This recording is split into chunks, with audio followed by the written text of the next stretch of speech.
Yes, बहुत बढ़िया. Nature is repulsive, very good. And B1 B2 का वैल्यू सेम होगा अगेन, बहुत बढ़िया. मतलब मेरे ख्याल से अब सब समझ गए हैं चीज़ों, है ना. B1 B2 का वैल्यू आपका सेम होगा, that is mu naught I upon 2πr. F12 F21 का मैग्नीट्यूड भी अगेन सेम होगा, विच इज़ पर यूनिट लेंथ. ऑब्वियसली बात है, इनफाइनाइट वायर का लेंथ है तो आप पर यूनिट लेंथ में ही बात करोगे आप, ठीक है. Which is mu naught I square upon 2πr, ठीक है. और नेचर कैसा हो जाएगा, रिपल्सिव. लॉ कौन सा होगा, न्यूटन्स का थर्ड लॉ. यहाँ पे भी थर्ड लॉ लगेगा, हाँ यहाँ पे भी लगेगा ना, एक्शन रिएक्शन तो होगा ही होगा. बहुत बढ़िया. चलो, मेरे ख्याल से ये सिचुएशन सबको क्लियर हो गई हो. यही बात आपकी फाइनाइट लेंथ पे भी रहेगी. अगर सपोज करो आपको वायर का लेंथ L1 दिया हुआ है और दूसरी वायर का लेंथ L2 दिया हुआ है, ठीक है. अब हो सकता है दोनों वायर्स में करंट भी आपका डिफरेंट डिफरेंट फ्लो कर रहा है, कंडीशंस कंसेप्ट सेम रहेगा. सपोज इसमें I1 करंट जा रहा है और इसमें I2 करंट ऐसे जा रहा है, ठीक है. अब मैंने आपको बोला बेटा फोर्स निकाल के बताओ, दोनों के बीच का सेपरेशन है R, ठीक है. What is the value of F12, ठीक है. चलो बताओ F12 का वैल्यू कितना होगा.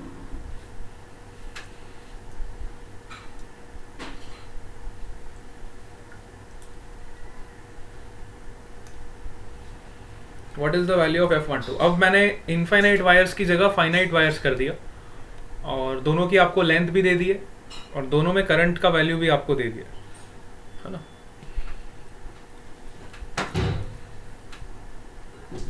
अब मुझे बताओ फोर्स का वैल्यू कितना हो.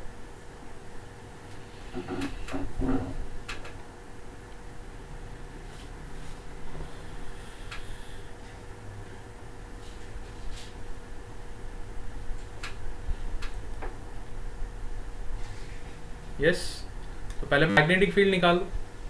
मैग्नेटिक फील्ड आपका क्या हो जाएगा, सपोज करो मुझे फर्स्ट वायर पे फोर्स निकालना है ना. F12 का मतलब force on 1 due to wire 2, है ना. तो इस पे किसकी मैग्नेटिक फील्ड लगेगी, सेकेंड वाले की मैग्नेटिक फील्ड लगेगी. और फोर्स का वैल्यू क्या होता है, अब आप देखो एक स्टेप में निकालना सीखो. एक स्टेप में मुझे आंसर निकालना है तो कैसे निकालना. हम सबको पता है F is equal to I into L cross B. तो करंट, अगर मुझे फर्स्ट वायर में फोर्स निकालना है तो मैं फर्स्ट वायर का करंट लूंगा. अच्छा, फर्स्ट वायर पे मैग्नेटिक फील्ड किसकी वजह से लगेगा, सेकेंड की वजह से लगेगा, है ना. आई इंटू L1 क्रॉस बी, और बी क्या लगाऊंगा मैं, सेकेंड की वजह से, ठीक है. तो बस यहाँ से आपको फोर्स का वैल्यू मिल जाएगा, L1 cross B2. This is the value of force on first wire due to second wire. तो बस आप इसको सिंप्लीफाई कर लोगे. I1 L1 B2 क्या हो जाएगा, mu naught I2 upon 2πr, ठीक है. तो यहाँ से आपका फोर्स आ जाएगा, है ना, mu naught times I1 I2 into L1 upon 2πr. This will be the value of F12. ये F12 का मैग्नीट्यूड हो जाएगा, ठीक है. एक स्टेप में आंसर आ जाएगा अगर आप ढंग से उसको समझ के लगाओगे. तो you need only one step, ठीक है. वन स्टेप में you can find the answer. चलो बहुत बढ़िया, है ना. तो ये हमारा वैल्यू आ गया फोर्स का, ठीक है. चलो अब इस तरह के क्वेश्चंस मेरे ख्याल से आप सॉल्व कर लोगे. F12 F21 डायरेक्शन वगैरह फलाना ढिकाना बहुत सारी चीज़ें पूछ लेते हैं, ठीक है. अब सपोज करो मैंने आपको इस तरह का कोई लूप दे दिया. अभी तक हम वायर की बात कर रहे थे, है ना. अभी तक हम क्या करते थे, स्ट्रेट वायर्स की बात करते थे. अब सपोज करो हमें वायर नहीं दिया है, हमें ना इस तरह का कोई लूप दे दिया. वायर की जगह हमें क्या दे दिया, इस तरह का कोई लूप दे दिया.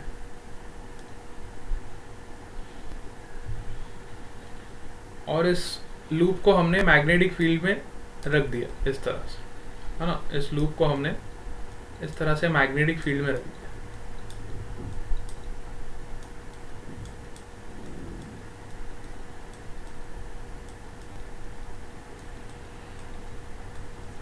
ठीक है. इस लूप को हमने मैग्नेटिक फील्ड में रख दिया। अब हमें निकालना है कि इस लूप की वजह से जो नेट फोर्स प्रोड्यूस होगा, है ना, इस लूप में आपका करंट कैरी हो रहा है, करंट का वैल्यू नो डाउट मैं आपको दे देता हूँ। सपोज करो इस लूप में आई करंट फ्लो कर रहा है और इस पे मैग्नेटिक फील्ड का डायरेक्शन दिया हुआ है इनटू द प्लेन। ठीक है, अब हमें निकालना है what will be the net force produced on this wire, है ना। अब इस वायर की वजह से जो नेट फोर्स है वो कितना प्रोड्यूस होगा। इस तरह का आपको लूप दे दिया है, this is the open loop, this is not the close loop, है ना, ये आपका ओपन लूप है। इसके दोनों एंड पॉइंट्स भी आपको देता हूँ। Suppose this is your end A and this is your end B, और दोनों एंड्स के बीच का सपोज आपको डिस्टेंस भी दे देता हूँ। Let's say the distance between these two ends is L. ठीक है, इन दोनों एंड्स के बीच का आपको डिस्टेंस भी दिया हुआ है एल के बराबर। ठीक है, तो अब हमें फाइंड करना है कि इस लूप की वजह से, है ना, इस लूप की वजह से कितना मैग्नेटिक फोर्स प्रोड्यूस होगा। What is the magnetic force due to this open loop. इस लूप की वजह से कितना मैग्नेटिक फोर्स आपका प्रोड्यूस होगा, दिस इज द क्वेश्चन। ठीक है, तो इस तरह के क्वेश्चंस को सॉल्व करने के लिए आप इसको इस तरह से एनालाइज कर सकते हो। सबसे पहले आप एक्सेस बना लो, रेफरेंस एक्सेस बना लो।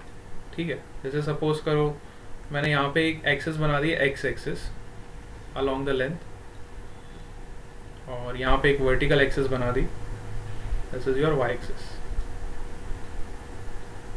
ठीक है, अब यहाँ पे देखो छोटा सा एलिमेंट कंसिडर करो। सपोज करो मैंने यहाँ पे एक छोटा सा एलिमेंट कंसिडर किया और इसका लेंथ है dl। क्योंकि ये कॉन्टिन्यूस लूप है ना, तो कॉन्टिन्यूस लूप को एनालाइज करने के लिए हमें छोटे से एलिमेंट पे बात करनी पड़ेगी। तो मैंने क्या किया, एक छोटा सा एलिमेंट कंसिडर किया। ठीक है, इस छोटे से एलिमेंट को मैंने कंसिडर किया जो लूप का एक पार्ट है। अब इस छोटे से एलिमेंट को मैं दो पार्ट में ब्रेक कर सकता हूँ, बहुत ही छोटा सा एलिमेंट है, तो इसको मैं दो पार्ट में ब्रेक कर सकता हूँ। One is along the X axis and another is along the Y axis. ठीक है, अगर सपोज करो इसका लेंथ dl के बराबर है तो इसके दो कंपोनेंट्स हो सकते हैं। वन इज योर dx जो एक्स एक्सिस के अलोंग लाई करेगा, अनदर इज योर dy जो वाई एक्सिस के अलोंग लाई करेगा। ठीक है, एक चीज आप यहाँ पे इमेजिन करो, कोई भी सर्कुलर लूप जब होता है, कैसा भी आर्बिट्ररी कर्व आपको दिया हो, जब आप एक छोटा सा एलिमेंट उस पर लेते हो तो वो एक स्ट्रेट लाइन की तरह बिहेव करता है। ठीक है, कितना भी आपका कर्वेचर वाला कर्व क्यों ना हो, जब आप एक छोटा सा एलिमेंट, मतलब वहाँ पे एक छोटा सा सेगमेंट कंसिडर करते हो, that will be always a straight line. तो यहाँ पे जो मैंने ये सेगमेंट कंसिडर किया है, ये इतना छोटा है कि इसको मैं स्ट्रेट लाइन की तरह ट्रीट कर सकता हूँ। तो यहाँ पे एक ट्राइंगल आपको बनता हुआ दिखाई देगा। तो dl के आपके दो कंपोनेंट्स हो जाएंगे, one is along the x axis dx and another is along the y axis dy। ठीक है, यहाँ तक सबको समझ आया? थोड़ा सा एनालाइज करोगे तो मज़ा आएगा। ठीक है, अब मैंने क्या किया, मुझे दोनों एलिमेंट्स पे फोर्स का वैल्यू निकालना है ना। तो एक एलिमेंट तो मेरा x एक्सिस के अलोंग लाई कर रहा है, इस पे फोर्स कहाँ पे लगेगा। अगर मैं ये वाले एलिमेंट की बात करूँ dx वाले, तो इस dx एलिमेंट पे बताओ मुझे फोर्स किस डायरेक्शन में लगेगा। इस dx एलिमेंट पे फोर्स आपका किस डायरेक्शन पे लगेगा, क्या कोई बता सकता है?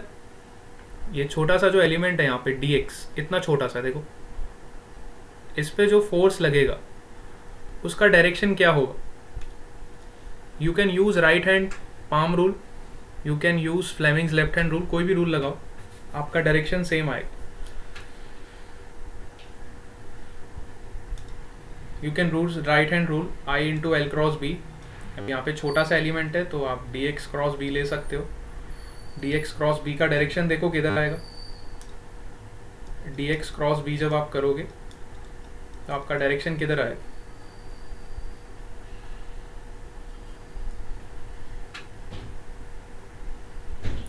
Yes,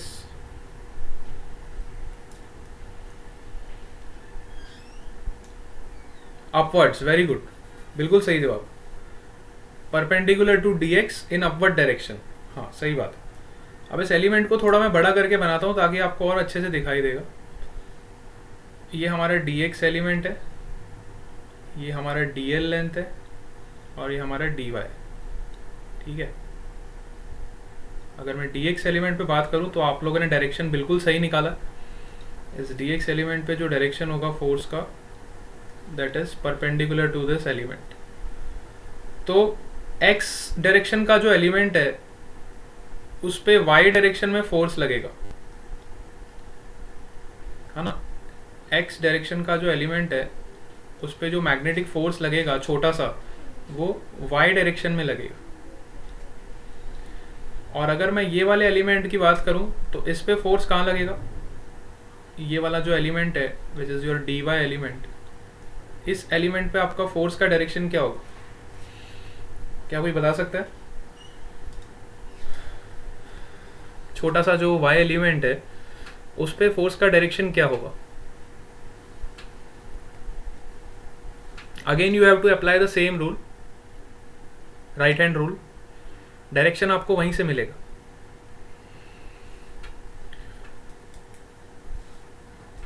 left side, very good, बिल्कुल सही जवाब। इस पे जब आप लगाओगे तो आपका जो डायरेक्शन आएगा वो लेफ्ट साइड की तरफ आएगा।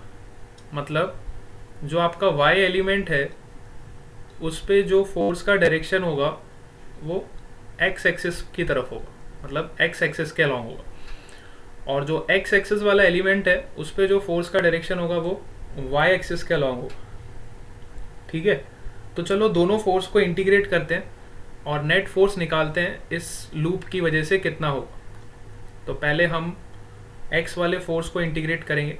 तो fx is equal to integration of dfx, I can write like this, which is equal to integration of bi into dy, ठीक है। इस पे करंट कितना फ्लो हो रहा है, I करंट फ्लो हो रहा है। आई can write like this b into I into dy। अच्छा, पर मैं लिमिट्स क्या लगाऊंगा बताओ? x डायरेक्शन में देखो, x डायरेक्शन में जो फोर्स है वो y वाले एलिमेंट की वजह से लग रहा है, और y डायरेक्शन में जो फोर्स है वो x वाले एलिमेंट की वजह से लग रहा है, ठीक है। एक पॉइंट को यहाँ पे नोट करो। तो जो x एक्सिस का जो फोर्स है वो कौन से एलिमेंट की वजह से लग रहा है? y एलिमेंट की वजह से लग रहा है। तो यहाँ पे लिमिट्स किसकी पुट करूँगा? y की पुट करूँगा, है ना। और मुझे इंटीग्रेट कहाँ से कहाँ तक करना है? फ्रॉम a टू b, है ना। मेरा लूप कहाँ से स्टार्ट हो रहा है? a पॉइंट से, और एंड कहाँ पे हो रहा है? b पॉइंट पे एंड हो रहा है। तो जब मैं a से b मूव कर रहा हूँ तो मेरा y कोऑर्डिनेट कहाँ से कहाँ वेरी होगा? क्या आप में से कोई बता सकता है मेरे को? जब मैं a से b मूव करके पहुँच रहा हूँ तो मेरा y कोऑर्डिनेट में क्या वेरिएशन हो? What is the variation in my y coordinate? y coordinate में क्या वेरिएशन हो? a से b अगर मैं जा रहा हूँ, बिल्कुल सही जवाब, 0 होगा। देखो y में तो कोई चेंज आएगा ही नहीं ना। मैं a से b जा रहा हूँ तो मैं तो x एक्सिस के अलॉन्ग मूव कर रहा हूँ, है ना। y में तो मेरा कोई चेंज हुआ ही नहीं। देखो y में मेरा डिस्प्लेसमेंट 0 है। अगर मैं a से b जा रहा हूँ तो मेरा y एक्सिस में डिस्प्लेसमेंट कितना हो गया? 0 हो गया। तो इनिशियली भी मैं y एक्सिस पे डिस्प्लेसमेंट 0 था जब मैं a पॉइंट पे था, और जब मैं b पॉइंट पे पहुँच गया तो फाइनली भी मेरा y एक्सिस पे डिस्प्लेसमेंट कितना हो गया? 0 हो गया। तो कहने का मतलब ये है कि x एक्सिस का जो नेट फोर्स होगा वो किसके बराबर हो जाएगा? 0 के बराबर हो जाएगा, ठीक है। अब चलो y एक्सिस का फोर्स निकालते हैं। तो y एक्सिस पे जो फोर्स लगेगा वो x एक्सिस पे जो एलिमेंट है उसकी वजह से लगेगा। सो आई can write like this, which is bi into D x, है ना। y एक्सिस पे जो फोर्स लग रहा है, ध्यान से देखो, y एक्सिस पे जो आपका फोर्स लग रहा है वो किसकी वजह से लग रहा है? x एक्सिस के एलिमेंट की वजह से लग रहा है, ठीक है। x एक्सिस के एलिमेंट की वजह से लग रहा है। अब बताओ मेरी x की वैल्यू कहाँ से कहाँ वेरी करेगी? जब मैं a पे था तो मेरा x का वैल्यू कितना था यहाँ पे? Limit is very important. जब मैं a पॉइंट पे था, हाँ, a से b जब मैं जाऊँगा तो मेरा x का वैल्यू कैसे वेरी करेगा?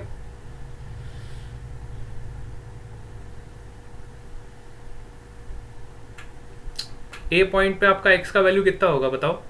हाँ, 0 से लेके l तक, वेरी गुड। ए पॉइंट पे जब मैं होऊंगा तो मेरा x का वैल्यू क्या होगा? 0। और जब मैं b पॉइंट पे पहुंचूंगा तो मेरा x का वैल्यू कितना हो जाएगा? l। So I will integrate this term from 0 to l, ठीक है, फ्रॉम 0 टू l। अब यहाँ पे देखो b is constant, i is constant, तो वो इंटीग्रेशन के बाहर आ जाएगा और इंटीग्रेशन आपका किसका हो जाएगा? dx का इंटीग्रेशन हो जाएगा from 0 to l, very good. तो यहाँ से जो आपको रिजल्ट मिलेगा which is BIL, again you will get the same force जो हमको पहले मिलता था BIL के बराबर। तो ये मैंने आपको पूरा डेरिवेशन इसलिए बताया ताकि आपको पूरा फील आ जाए कि जब भी हमारे पास इस तरह का कोई भी ओपन कर्व दिया होगा तो उस ओपन कर्व की वजह से जो मैग्नेटिक फील्ड प्रोड्यूस होगा that is always equal to BI into distance between the two ends. दोनों एंड्स के बीच का जो डिस्टेंस होगा वो आपको यहाँ पे कंसिडर करना है। अगर मैं चाहता तो आपको डायरेक्टली शॉर्टकट भी बता सकता था, डायरेक्टली आप दोनों एंड्स के बीच का डिस्टेंस यहाँ पे पुट कर दो, this will be your magnetic force due to this open loop, आप डायरेक्टली भी पुट कर सकते हो। लेकिन ये इंटीग्रेशन इसलिए बताया ताकि आपको दिमाग में ये चीज़ बैठ जाए कि हमारे पास कैसा भी ओपन लूप क्यों ना हो। अब हो सकता था आपके पास ओपन लूप इस तरह का दिया होता, एग्जाम में आपको बोला होता बेटा फाइंड करो इसकी वजह से मैग्नेटिक फील्ड कितना होगा, इसको हमने इस तरह से मैग्नेटिक फील्ड के प्रेजेंस में रख दिया है ना, और इन दो एंड्स के बीच का आपको डिस्टेंस दिया हुआ है, ठीक है, ये दो एंड्स के बीच का डिस्टेंस आपको दिया हुआ है 2r, और इसमें करंट इस तरह से फ्लो कर रहा है ना। सपोज करो एग्जाम में आपको डायरेक्टली ऐसा ही क्वेश्चन आ जाता, तब वहाँ पे आप इतना सारा इंटीग्रेशन करने नहीं बैठोगे।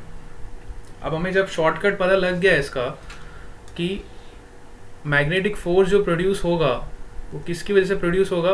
BI इंटू L, और L क्या है हमारा? That is your distance between this two open end points, है ना, दोनों पॉइंट्स के बीच का जो डिस्टेंस है that will be your L, है ना। क्या आप इस बात को समझ पा रहे? Yes, all of you are getting this? चलो बहुत बढ़िया।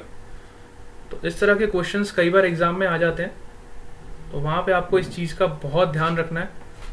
और किसी भी ओपन एंड वाले लूप में जब आपको मैग्नेटिक फोर्स निकालने को बोला हो तो आप इसी तरह से निकालोगे, ठीक है। अच्छा, अब यही मैं क्लोज लूप कर देता, सपोज करो अब इसी लूप को मैं क्लोज कर देता, अब सेम लूप की बात कर रहा हूं, उसी लूप को अगर मैं क्लोज कर दूं, ये मेरा मैग्नेटिक फील्ड है और मैंने आपको यहां पे एक ऐसा कोई लूप दे दिया,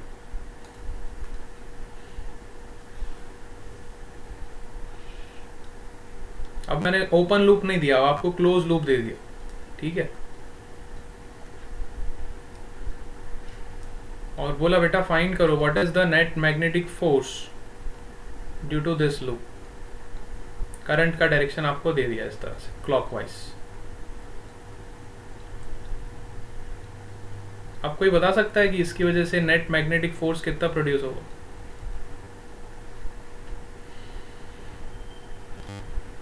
यस, 0 हो जाएगा। क्यों 0 हो गया? अब ये दोनों कंसेप्ट को रिलेट करो।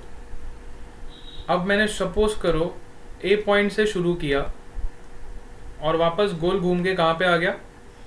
ए पॉइंट पे आ गया। मतलब इनिशियल और फाइनल पॉइंट्स के बीच का जो डिस्प्लेसमेंट है मेरा, यहाँ पे मेरा इनिशियल और फाइनल पॉइंट्स के बीच का डिस्प्लेसमेंट 0 हो गया। इसकी वजह से आपका मैग्नेटिक फोर्स क्या हो गया? 0 हो गया।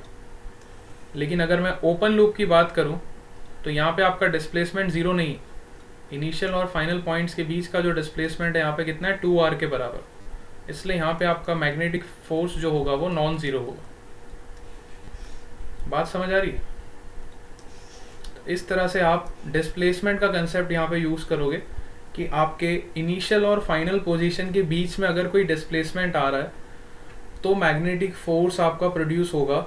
अगर वो डिस्प्लेसमेंट आपका ज़ीरो हो जाता है तो आपका मैग्नेटिक फोर्स भी क्या हो जाएगा, ज़ीरो हो जाएगा। बिल्कुल सही जवाब। ठीक है, इस तरह से आप चीज़ों को लिंक करते हुए चलोगे। सपोज करो मैं आपको एक और सवाल देता हूँ। हाँ, अब इस पे फोर्स की बात करी तो चलो टॉर्क की भी बात कर लेते हैं। जैसे आपने फोर्स बताया, चलो ठीक है, मान लिया फोर्स का वैल्यू आपको समझ आ गया, ज़ीरो हो गया। ठीक है, अब क्या मुझे बता सकते हो इसमें टॉर्क का वैल्यू क्या होगा? What is the net torque produce by this loop?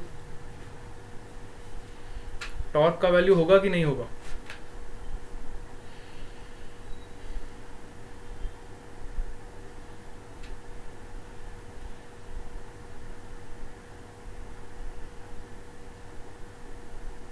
Yes, अगर मैं बोलूँ आपको बेटा बताओ सेंटर पे कितना टॉर्क प्रोड्यूस होगा, सेंटर पॉइंट दे देता हूँ O, और बोला बेटा फाइंड करो what is the value of torque at the centre point O,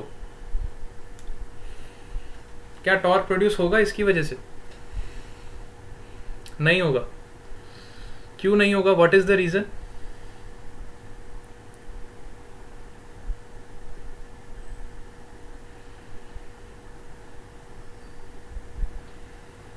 cancel हो जाएगा।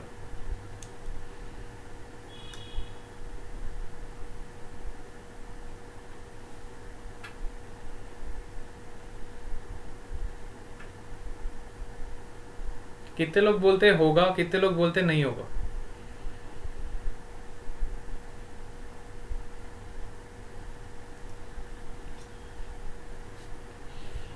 देखो फोर्स कैंसिल तो आपका होगा ही होगा, वो तो बात आप सही बोल रहे हो, बट टॉर्क प्रोड्यूस करने के लिए आपका जो फोर्स होता है वो सेम लाइन ऑफ एक्शन पे अगर लाई कर रहा है तो वो टॉर्क प्रोड्यूस नहीं करेगा।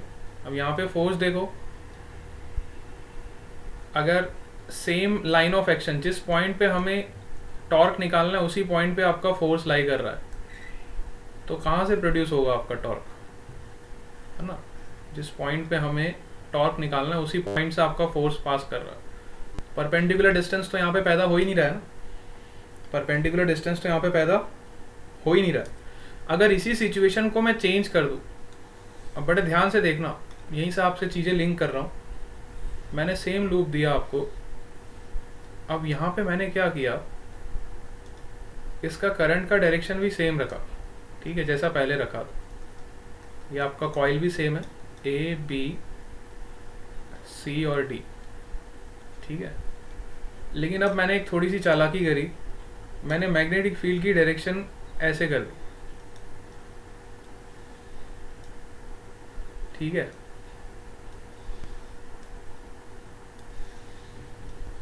This is the direction of your magnetic field and this is the direction of your current. अब मुझे बताओ क्या इसमें टॉर्क प्रोड्यूस होगा सेंटर पॉइंट O पे?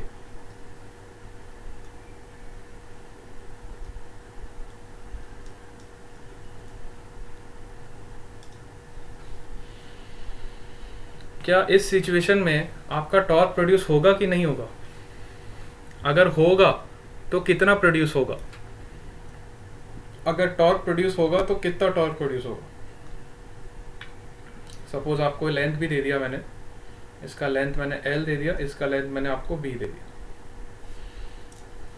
ठीक है। What is the value of torque produced?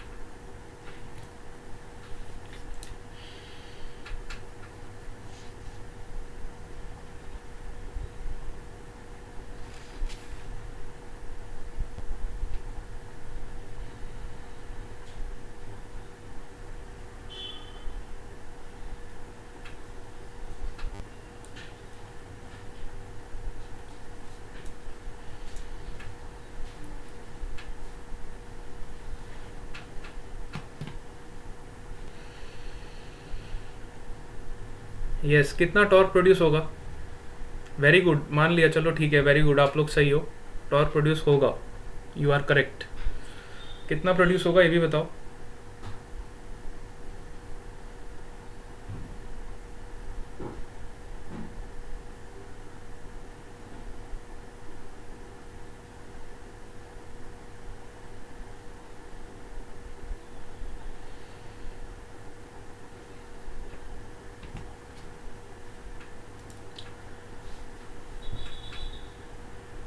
ILB into B. Mitesh is saying ILB into B. बिल्कुल सही बात है, इतना टॉर्क प्रोड्यूस होगा I times LB into B. ठीक है, टॉर्क निकालने के लिए सबसे पहले आप फोर्स निकालोगे. इस वायर पे फोर्स कितना प्रोड्यूस होगा, ILB के बराबर. और दोनों वायर से आपका जो सेंटर का डिस्टेंस होगा कितना होगा, विच इज B/2. यहाँ से भी आपका सेंटर का डिस्टेंस कितना हो जाएगा, B/2. ठीक है, इस वायर की वजह से जो फोर्स प्रोड्यूस होगा उसका डायरेक्शन क्या होगा बताओ. इस वाली वायर की वजह से जो फोर्स प्रोड्यूस होगा उसका डायरेक्शन क्या होगा, अंदर की तरफ. ये वाले सेक्शन पे आपका फोर्स का डायरेक्शन क्या होगा, अंदर की तरफ. और ये वाले सेक्शन पे आपका फोर्स का डायरेक्शन क्या होगा, बाहर की तरफ. मतलब ये कॉइल जो है आपकी इस तरह से रोटेट करेगी इस एक्सिस के अबाउट, है ना. अगर वो पॉइंट से मैं एक एक्सिस को पास करूं तो इस एक्सिस के अबाउट आपकी जो कॉइल है इस तरह से रोटेट करेगी. बात समझ आ रही है. इस तरह से आपका रोटेशन होगा. ठीक है,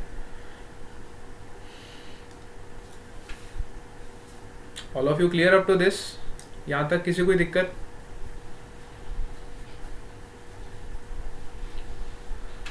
चलो बहुत बढ़िया. नो सर, कोई दिक्कत नहीं. अब एक बढ़िया सा सवाल करते चलो. सपोज करो हमारे पास दो वायर्स हैं, है ना. There are two long parallel wires. इस तरह से हमें दो पैरेलल वायर्स दिए हो. This is your wire 1 and this is your wire 2. ठीक है, और दोनों में करंट कैरी हो रहा है बट दोनों का डायरेक्शन अपोजिट. सपोज करो इस वायर में करंट I इधर जा रहा है तो इस वाले वायर में करंट I आपका इधर जा रहा है, अपोजिट डायरेक्शन में. मतलब है ना, अगर इसमें आपका करंट इधर को जा रहा है तो ये वाले वायर में आपका करंट इधर को जा रहा है. ठीक है, two long parallel wires which are carrying current of equal magnitude but in opposite direction. अब इसको हमने क्या किया, दोनों वायर्स को हमने सीलिंग से सस्पेंड कर दिया. मतलब यहाँ पे मैंने एक स्ट्रिंग मैंने यहाँ पे ऐसे लगा दिया,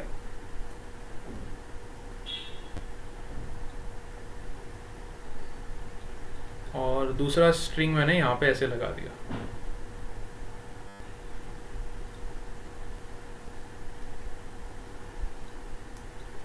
इस तरह से मैंने इसको सीलिंग से सस्पेंड कर दिया.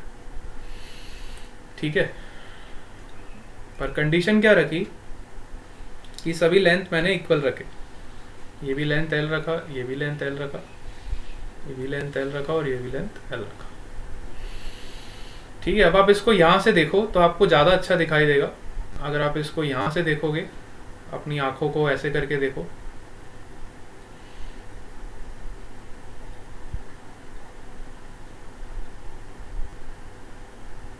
you observe from this side, you will get the perfect view.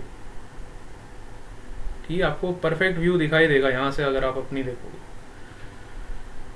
ठीक है, तो इसमें करंट इधर आ रहा है, इसमें करंट इधर जा रहा है. दो पैरेलल वायर्स हैं, दोनों को हमने सीलिंग से ऐसे लटका दिया.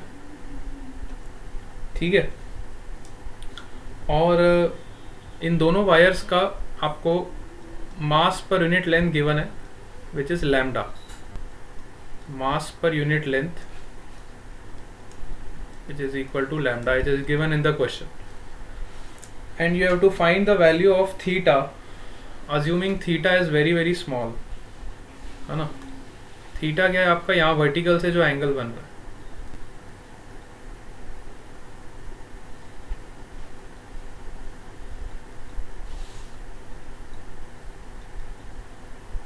ठीक है, you have to determine the value of theta,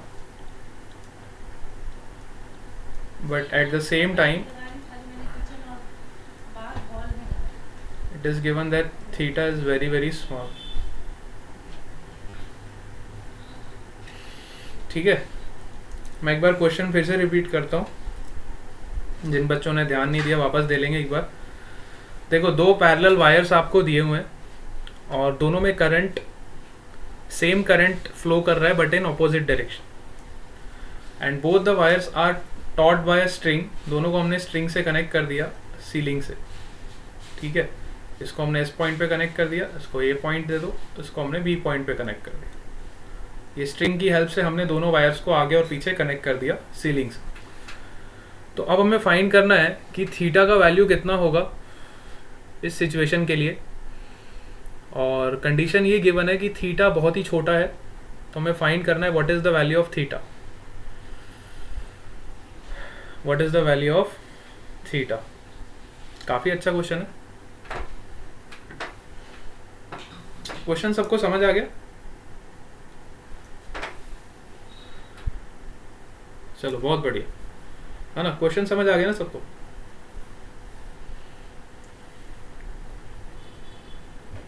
नहीं समझ आया? चलो देखो, फिर से बता दो. ये एक वायर है, ध्यान से देखो. इसमें करंट आई फ्लो कर रहा है. इसमें करंट आई फ्लो कर रहा है इस तरफ, लेफ्ट साइड. ठीक है, और ये दूसरा वायर है, इसमें करंट आई फ्लो कर रहा है राइट साइड. मतलब इसमें ऊपर की तरफ जा रहा है, ऐसा मान सकते हो. इसमें नीचे की तरफ आ रहा है, जैसे आपको मानना है. राइट लेफ्ट देखना है, राइट लेफ्ट देखो. ऊपर नीचे देखना है, ऊपर नीचे देखो. अब इन दोनों वायर्स को, ये दोनों मेटेलिक वायर्स है जिसमें करंट फ्लो हो रहा है, इन दोनों वायर्स को हमने स्ट्रिंग के हेल्प से एक पॉइंट पे यहाँ पे सस्पेंड कर दिया, और दूसरे स्ट्रिंग से हमने इसको यहाँ पे सस्पेंड कर दिया. आगे पीछे दोनों जगह पे ये ऐसे कनेक्टेड. ठीक है, अब आपको इस पूरे सेटअप को यहाँ से देखना है. आपको इस पूरे सेटअप को कहाँ से देखना है? यहाँ से देखना है. ठीक है, मैंने 3D में थोड़ा ड्राइंग बनाया. ये जो ड्राइंग है आपका 3D में है, ये 2D पिक्चर नहीं है. This is the 3D. थोड़ा सा इमेजिन करो और यहाँ से इस पिक्चर को देखने की कोशिश करो. ठीक है, क्या आप इस सिचुएशन को देख पा रहे हो? और हमें थीटा का वैल्यू फाइंड करना है इसमें. We have to find the value of theta. क्या आप क्वेश्चन समझ आया आप लोगों को? यस.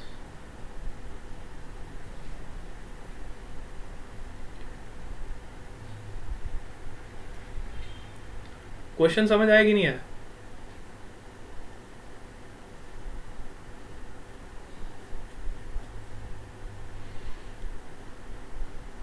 अच्छा, अब आ गया. चलो ठीक है.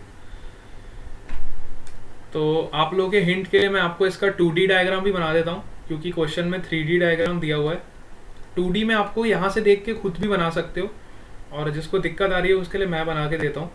अगर आप यहाँ से इस ड्राइंग को देखोगे, मतलब यहाँ से आप इस पिक्चर को देखोगे, तो आपको इस तरह से दिखाई देगा. 2D में आपको ये ड्राइंग ऐसे दिखाई देगा.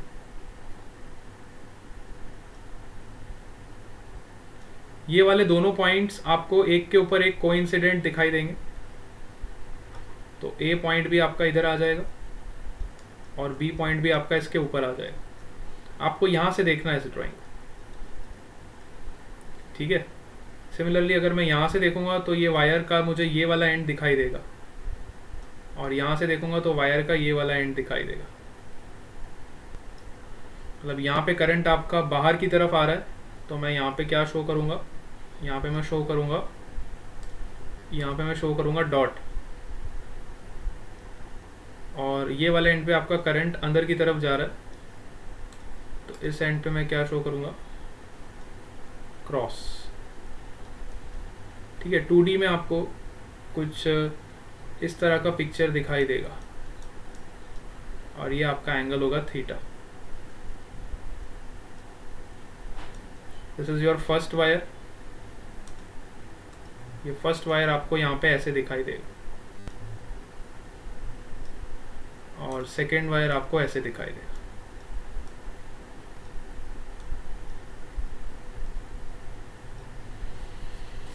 ठीक है, और ए और बी पॉइंट जो होंगे वो आपको एक ही लाइन में दिखाई देंगे, तो मतलब वो कोइंसिडेंट आपको दिखाई देंगे।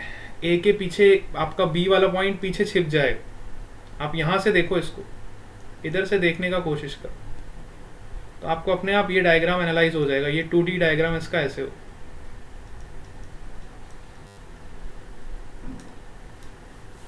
क्या समझ आ रहा है आपको? ये पल्लव क्या बोल रहे हैं? For plea, I am can't able to read that term. क्या लिखा हुआ है? अच्छा, कुछ नहीं, ठीक है। कहने का मतलब है आप इसको इमेजिन करो एक बार, 3D में आपको इस तरह से डायग्राम दिखेगा, और 2D में जब आप उसको ड्रॉ करोगे तो आपको ये वायर ऐसा दिखाई देगा। यहाँ से वायर देखोगे तो करंट बाहर की तरफ आ रहा है, तो यहाँ पे मैंने डॉट शो कर दिया, और इसमें आपका करंट अंदर की तरफ जा रहा है, तो यहाँ पे मैंने क्रॉस शो कर दिया। ठीक है, अब हमें थीटा एंगल फाइंड करना है। तो पहले तो मुझे ये बताओ, जब वायर्स में करंट ऑपोजिट डायरेक्शन में फ्लो करते हैं तो उनका नेचर कैसा होता है? रिपल्सिव होता है कि अट्रैक्टिव होता है? What is the nature of force, whether it is a repulsive और it is attractive? Yes, repulsive होता है। Very good. जब दो वायर्स में ऑपोजिट डायरेक्शन में करंट फ्लो करता है तो फोर्स का नेचर कैसा होता है? रिपल्सिव होता है। इतना तो हमें समझ आया। मतलब ये दोनों वायर्स एक दूसरे को रिपेल करेंगे। ये वायर इसे इधर धक्का मारेगी, और ये वाली वायर इसे इधर धक्का मारेगी, है ना। और दोनों का फोर्स का मैग्नीट्यूड सेम होगा, इसलिए ये वायर जो है आपकी इक्विलिब्रियम में रहेगी। ठीक है, मतलब इनिशियली सपोज करो ये गैप थोड़ा कम होगा, और फाइनली सपोज करो कुछ ऐसा स्टेट आएगा जब ये इसका सेपरेशन एक जो मिनिमम होगा वो मेंटेन हो जाएगा, और ये दोनों वायर्स आपकी इक्विलिब्रियम में आ जाएंगे, है ना। दोनों पे रिपल्जन का फोर्स लगेगा। एक कंडीशन ऐसी अचीव होगी जब ये आपकी रेस्ट पे आ जाएगी, है ना, और उस कंडीशन पे इक्विलिब्रियम अचीव हो जाए। तो सबसे पहले तो अगर मैं बात करूं रिपल्सिव फोर्स का मैग्नीट्यूड कितना होगा, है ना। रिपल्सिव फोर्स का मैग्नीट्यूड अभी अभी हमने निकाला। दोनों आइडेंटिकल वायर्स है, दोनों में करंट भी आपका आई फ्लो कर रहा है, तो आपका मैग्नेटिक फोर्स कितना हो जाएगा? Mu naught times I square upon 2πr। ठीक है, अभी अभी हमने कैलकुलेट किया था, mu naught times I square upon 2πr। This will be your magnetic force. ठीक है, अच्छा चलो, अब मैं अगर इसकी बात करूं स्ट्रिंग की, तो यहाँ पे मैं बड़े ध्यान से देखूं तो स्ट्रिंग पे टेंशन लगेगा। देखो, इस पे टेंशन लगेगा T, इस पे भी टेंशन लगेगा T, इस पे भी टेंशन लगेगा T, इस पे भी टेंशन लगेगा T, है ना। तो ये दो एंड्स पे आपका टेंशन T लगेगा, तो यहाँ पे आपका नेट टेंशन कितना हो जाएगा? 2T। सिमिलरली ये वाले अदर टू एंड्स पे आपका टेंशन कितना लगेगा? T लगेगा, तो ये वाले एंड पे आपका टेंशन कितना हो जाएगा? 2T। अब इसका फ्री बॉडी डायग्राम थोड़ा बना के एनालाइज करो। अब वो 3D इमेज को देखते देखते आप 2D इमेज को एनालाइज करने लगो। इसका FBD बनाओ। अब इस वायर का कुछ मास है, हमें दिया हुआ है लैम्डा, विच इज लैम्डा, है ना। इसका वायर का मास पर यूनिट लेंथ हमें गिवन है ना, मास पर यूनिट लेंथ हमें गिवन है, विच इज लैम्डा, है ना। तो लैम्डा इंटू जी आपका क्या हो जाएगा? फोर्स हो जाएगा, force per unit length. Similarly इसका भी जो आपको वायर का मास पर यूनिट लेंथ दिया हुआ है, लैम्डा दिया हुआ, तो इसका भी फोर्स कितना हो जाएगा? Lambda into g, which is force per unit length. Similarly अगर आप 2T की बात करो तो इसके भी दो कंपोनेंट हो जाएंगे। One is your 2T cos theta and another is your 2T sin theta. ठीक है, 2T cos थीटा जो होगा वो बैलेंस करेगा mg को, मतलब लैम्डा जी को, और 2T sin थीटा जो होगा वो किसको बैलेंस करेगा? इस रिपल्सिव फोर्स को। मैग्नेटिक फोर्स जो आपका रिपल्सिव फोर्स आया वो इसको बैलेंस करेगा। तो अगर मैं इक्विलिब्रियम कंडीशन की बात करूं तो इक्विलिब्रियम कंडीशन में आपके दोनों हॉरिजॉन्टल फोर्स बैलेंस हो जाएंगे और दोनों वर्टिकल फोर्स भी आपके बैलेंस हो जाएंगे. सो आई can write like this 2t cos theta 2t cos theta at equilibrium, this will be equal to lambda into g, and 2t sin theta which is equal to your magnetic force per unit length. Magnetic force per unit length हमारा कितना होता था बताओ? which is mu naught I square upon 2 pi r. This is your magnetic force per unit length, which is mu naught I square upon 2 pi r. क्या आपको समझ आ रही है चीज़ें? मैंने खाली फोर्सेस को बैलेंस किया है. Mu naught I square upon 2 pi r. अब हमें थीटा निकालना है. हमारे पास दो इक्वेशंस आ गई, तो दोनों इक्वेशंस को डिवाइड कर दो. दोनों इक्वेशन को डिवाइड करके बताओ मेरे को थीटा का वैल्यू कितना आएगा. Yes, what is the value of theta? इस तरह के क्वेश्चंस हम इलेक्ट्रोस्टैटिक्स में सॉल्व करते थे. अगर आपको याद हो तो इलेक्ट्रोस्टैटिक्स में जब हम पढ़ते थे तो इस तरह के क्वेश्चंस वहाँ पे आते थे. अब वही कंसेप्ट मैग्नेटिज्म के साथ हमने मर्ज कर दिया है ना. इस तरह का ही कंसेप्ट हमने मैग्नेटिज्म के साथ भी मर्ज कर दिया, तो काफ़ी अच्छा क्वेश्चन बन गया है. चलो मुझे बताओ थीटा का वैल्यू कितना आएगा यहाँ से. सबको ट्राई करना है. अब तो कैलकुलेशन पार्ट है खाली. Now it is a part of calculation.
Yes, किसी ने कैलकुलेट किया थीटा कितना आ रहा है? दोनों को डिवाइड कर दो. देखो तो ये हो जाएगा 2t से 2t कैंसिल हो जाएगा. Sine theta upon cos theta, तो ये कितना हो जाएगा? tan theta. इन दोनों को डिवाइड करोगे you will gate tan theta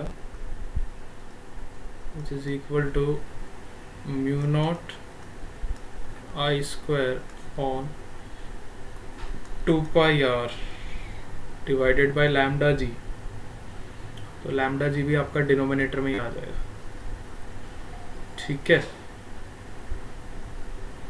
अच्छा, अगर मैं बड़े ध्यान से देखूं तो मैं r की वैल्यू को क्या लिख सकता हूं?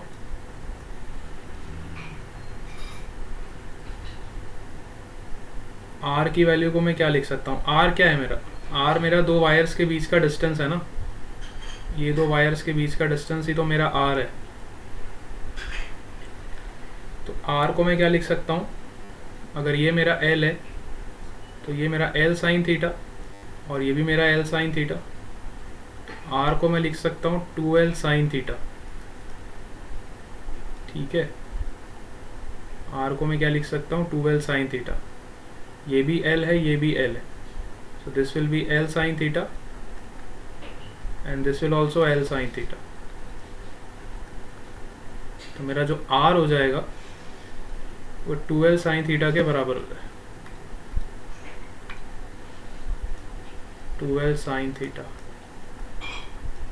ठीक है. और मेरा थीटा बहुत ही स्मॉल है. It is given in question theta is very very small. अगर थीटा बहुत छोटा होता है तो साइन थीटा किसके बराबर हो जाता है?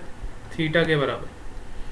और tan थीटा भी किसके बराबर हो जाता है, वो भी थीटा के बराबर हो जाता है। अगर थीटा आपका बहुत छोटा है तो मैं साइन थीटा को क्या लिख सकता हूँ, थीटा, और tan थीटा भी को भी क्या लिख सकता हूँ, थीटा। तो यहाँ से आपको मिलेगा थीटा स्क्वायर, इसको मल्टीप्लाई कर दोगे theta into theta is theta square which is equal to mu naught I square upon 4 pi lambda into g into l. तो यहाँ से थीटा का वैल्यू आपको मिल जाएगा which is under root of mu naught I square upon 4 pi lambda into j into L. This will be your answer.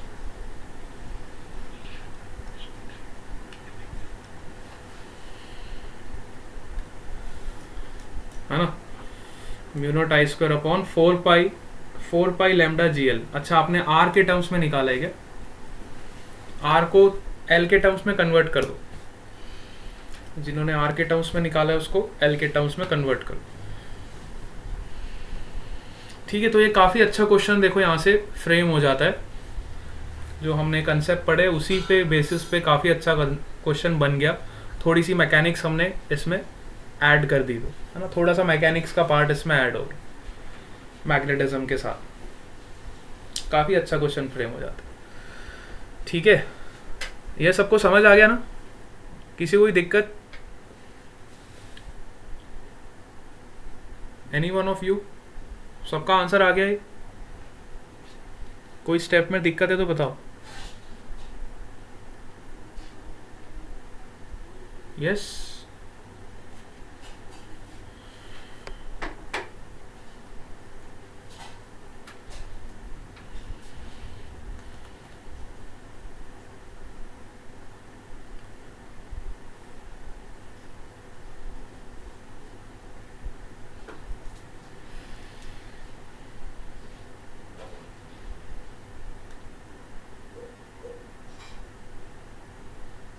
आ गया, सबको समझ आ गया बेटा?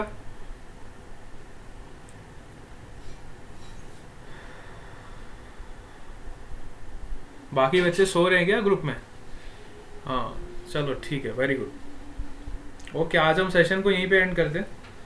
कल हम फिर इसके आगे डिस्कस करेंगे और अच्छे अच्छे क्वेश्चंस करेंगे। ठीक है,